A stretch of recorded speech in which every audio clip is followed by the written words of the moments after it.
Welcome, everyone. My name is Julia, and I am a career coach and strategist with over 10 years of experience helping ambitious professionals like you find clarity in who you are and helping you align your values and preferences to your career. This podcast is one of the main ways that I share my knowledge, strategies, and experience with you. And if you check out the podcast page on my website, I have all of the seasons organized and easily accessible to find what you need. Along with the podcast, I have multiple courses, resources, and I offer one-on-one customized career coaching covering career exploration, career management, and career advancement. So head on over to ridethetide.collective.com to check it all out.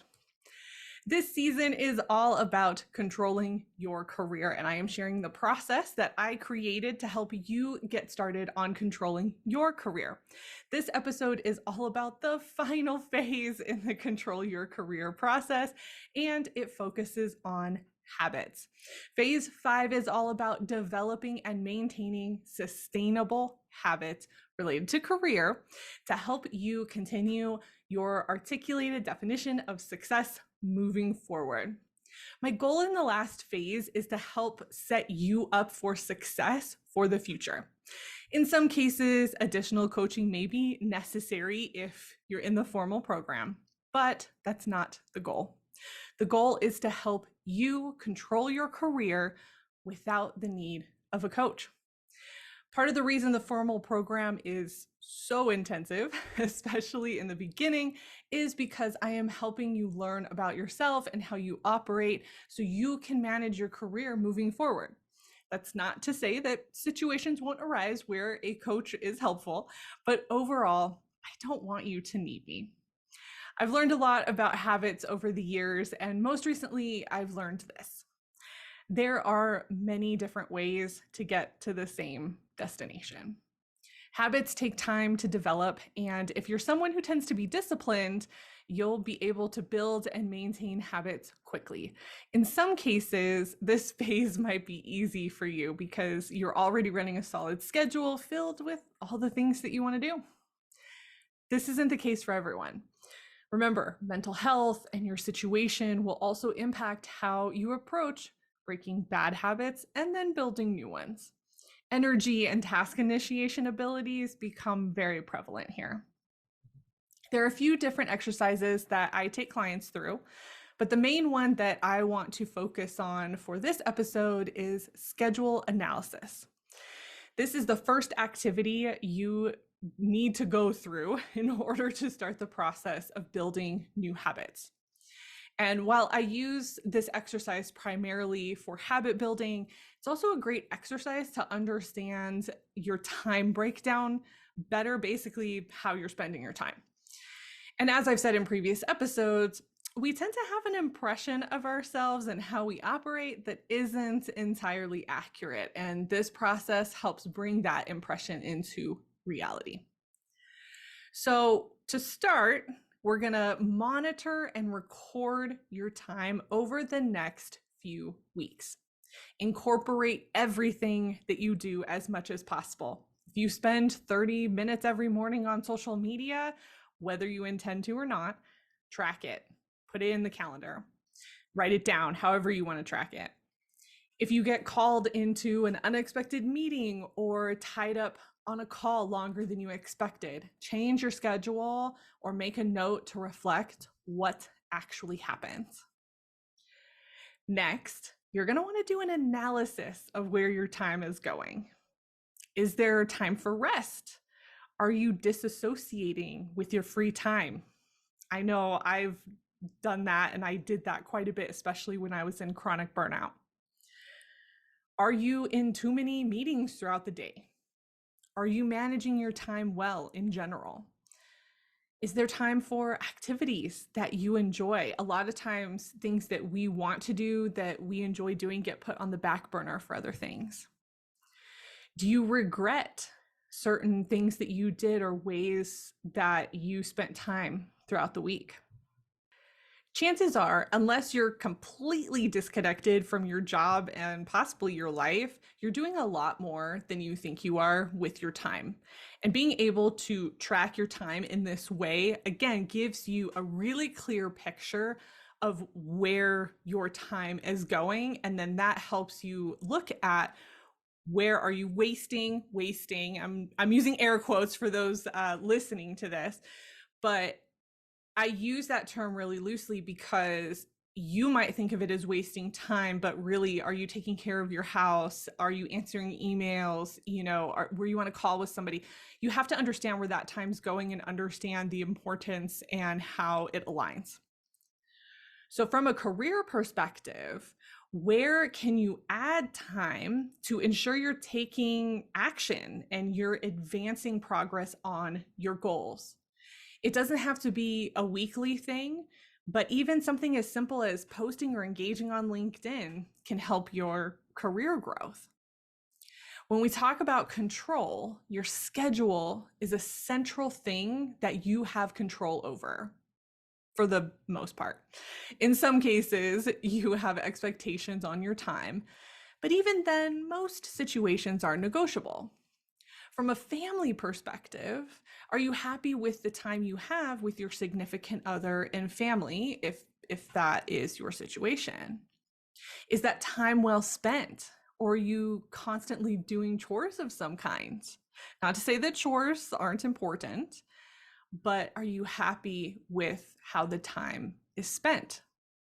Many years ago, back when my husband and I were barely scraping along with our finances, we found ourselves spending most weekends cleaning, and we hated it. Hated it. We wanted our space to be clear and clutter free as much as possible because that helped us from a mental health perspective. But it took time and it was taking its toll on our moods and relationship to spend that much time cleaning. So we made the difficult decision to hire a company to come clean every 3 weeks or so that we could get our time back. And I say difficult decision because this was a huge strain on our budget. We were already on a really tight budget and we had to make some sacrifices, which were really the few things that we indulged in to make it happen. But it changed us, it changed our world, it changed our perspective, and honestly, like, it made our relationship better. And it seems like such a small change, but it gave us time back. And for us, that was worth the sacrifice of eating out or grabbing coffee outside of our house. And that's really what we were giving up in that scenario. Auditing and analyzing your time is a process I recommend doing every so often, especially if your commentary on time negates the work that you're doing in your job or at home. If you want to go the extra mile for this exercise, track your energy levels with different tasks and throughout the day. From there, you can adjust your schedule to maximize your highest energy levels. For example, the majority of my client calls happen in the afternoon because this is actually when I have lower energy. And I know that that seems weird, but I'm very alert in the morning. And so I need that time for writing, designing, and thinking. Anything that requires me to really think abstractly and have to have some kind of process, that is the time when I have to do it. Meeting with clients simultaneously boosts my energy and then promptly drains it. So it helps to have those calls in the afternoon or the evening. Similarly, I don't usually take more than 2 to 3 calls or clients in a day because it ultimately drains my energy. So again, it might seem really contradictory for me to take calls in the afternoon when my energy is low, but because I know my clients really boost my energy for that time that I'm on the call with them, I know that I'm going to be alert and I know that it's going to be a good time. It's going to be exciting for me to talk to them. And so it balances out throughout the day. And as a business owner, I have more control over my schedule now than I used to have. Working for someone else requires adherence to the expectations and needs of the department. In my case, I was coaching way more than my energy could manage. Along with meetings and creative thinking work, I was chronically burnt out. And there was little to no recovery time for my energy, and it was constantly depleted. Will this be true of everyone? No, I happen to be an introvert and generally someone with low energy. And so I have friends who have a ton of energy and they don't get tired throughout the day the same way that I do. So everyone is different. There is no right or wrong here. It is all about management. Once you are done with the auditing process of your schedule, you understand your energy, you have all of this information, that's when you can start to build your habits back up. And what that looks like, again, is different for every person. How it happens is different for every person. You likely have some information about how you have been able to build habits in the past, and start there. Again, this process and what I go through, I have multiple levels. I'm not going to get into all of the details. This is enough for you to get started, just understanding how you function, where your energy is, and where you can add things that you want to do. Habit building is a lot of trial and error, but definitely give yourself at least 20 to 30 days or so of doing something repetitively in order to build that habit. For things that aren't going to be a habit on a daily basis, you still want to work that into your schedule somehow and make sure that it's something you are making time for and not putting off.